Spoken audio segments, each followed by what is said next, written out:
thought it was magic. You know, like it's one of the oldest arts of humans, and like it's so magical. Like it's hard to put into words. Doing it for the first time, and I didn't have other folks around that were doing it with me and showing me. I learned from a book, and it took a good month of consistent practice to get it. And that first time getting a coal and blowing it into flames was an incredible experience. Because in the summertime, you could, if you're solid, you can get hand drills. You know, you can get hand drill coals, gathering those materials and getting coal the same day. But bow drill is, you can do a marathon on bow drill, whereas the hand drill is like a 100-yard dash and you're done. Like you can do hand drill for under 5 minutes and have your hands covered in blisters, especially if you haven't done it before. Whereas bow drill, you can drive the moisture out of the wood. This is a string from the east side of the mountains, dogbane. You'd want probably a pinky thickness cord around here. My favorite primitive cord is cedar rootlets. Dig up the roots, and if you get the right one, this one's retired as well, but you can see how pliable it is. You can basically tie knots in it. And some of these guys, it looks pretty thin, but if you keep them wet, they last a really long time. String is one of the most challenging parts of your bow drill kit, especially if you're doing it in a primitive method. And like I said in the story earlier today, you always have string on your shoes, unless you're wearing flip-flops. But like if you're out hiking, you have some of those boots, and you got nice sturdy string.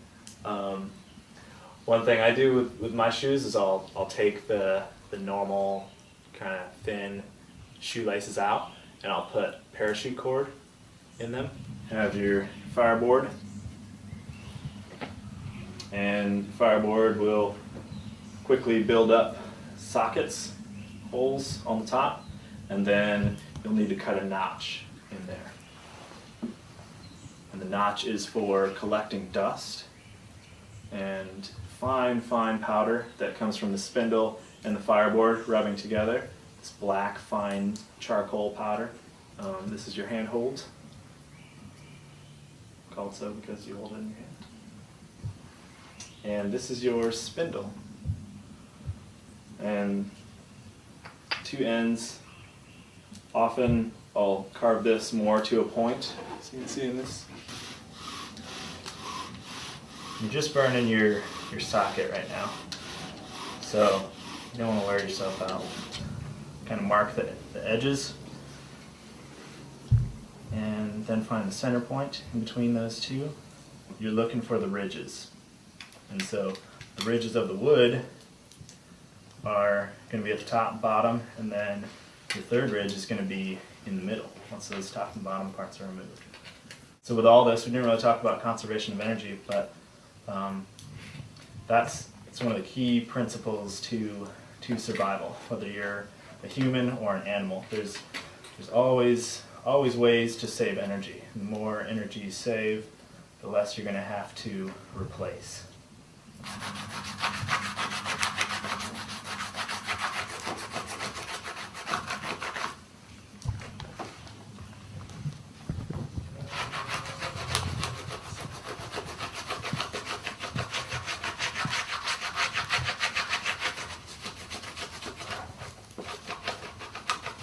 Get a little nest for the coal, and it's ready to go.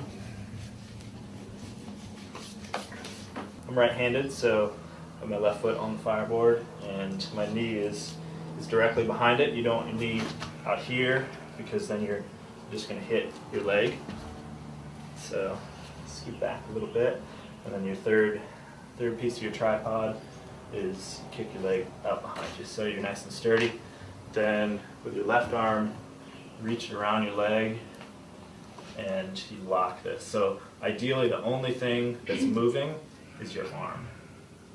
If your spindle's, if your hand's way over here, and your hand's wobbling all over the place, you want to move your foot in a little bit closer. You don't want to be inside, wobbling all around. Try it out.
And that's fine. You can do that, but I would Ours tighter than ours don't have slingshot capability. The best was watching a kid that spent like hours working on it have that happen again and again. I don't think I've ever seen it. What do you think about the hand drill, just in general? I notice a lot of people talk about not being real fond of the hand drill because it requires so much work.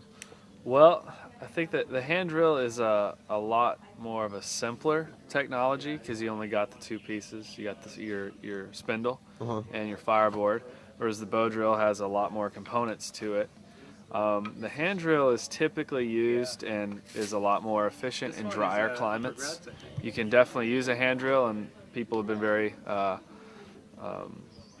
successful with hand drills here in the Northwest, and a lot of the native peoples use hand drills, but they typically had kits that they had dried out near their fire and used, and had to dry out a lot because there's so much less friction that it needs to be dry. Whereas with the bow drill, it's bigger, there's more surface to surface contact going on, so it's just a little bit more of a dependable kit, especially in moist climates. Well, this is the hand drill method. This was probably the original way of making fire, rubbing two sticks together. And same as the bow drill, but you have just a spindle and a fireboard, and instead of using a bow and a handhold, you're simply using your hands, rubbing it back and forth. And what I'm doing right now is called floating, leaving your hands at the top, and I usually start off up at the top and just kind of warm up the fireboard, and as starting to warm up, then you can start going down and speeding it up.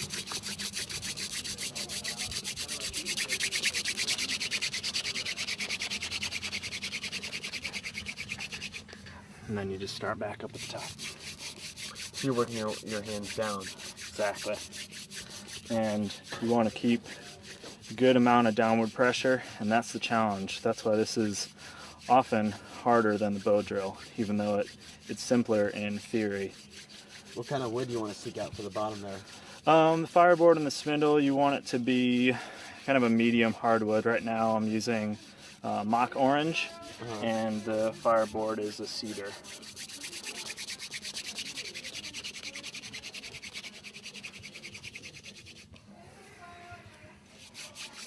I heard about how the natives, sometimes the women would create fire this way, but it would take a couple of them.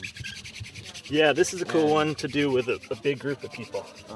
If you can just use shorter bits, and when I try to finish, I just use the meat of my hand and I can get the most pressure, but in general you want to use the entire length of your hands.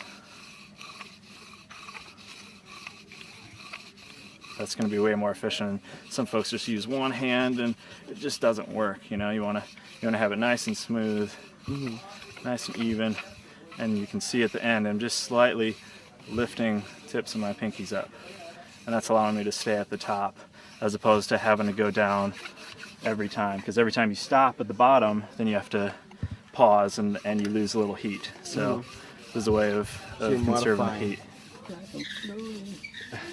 Although my knuckles are, you're saying right here, you can float with that?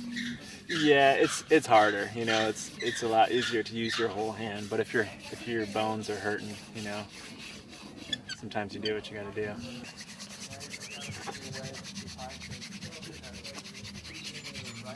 Nice.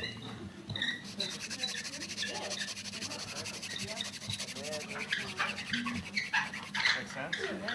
Juicy smoke.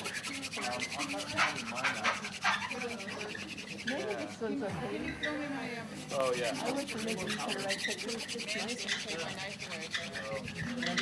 Up out of the other side there, that's wild. And you just kind of put that fine dust on there, and it helps just make a bigger coal, so when you're blowing on it, it helps ignite it.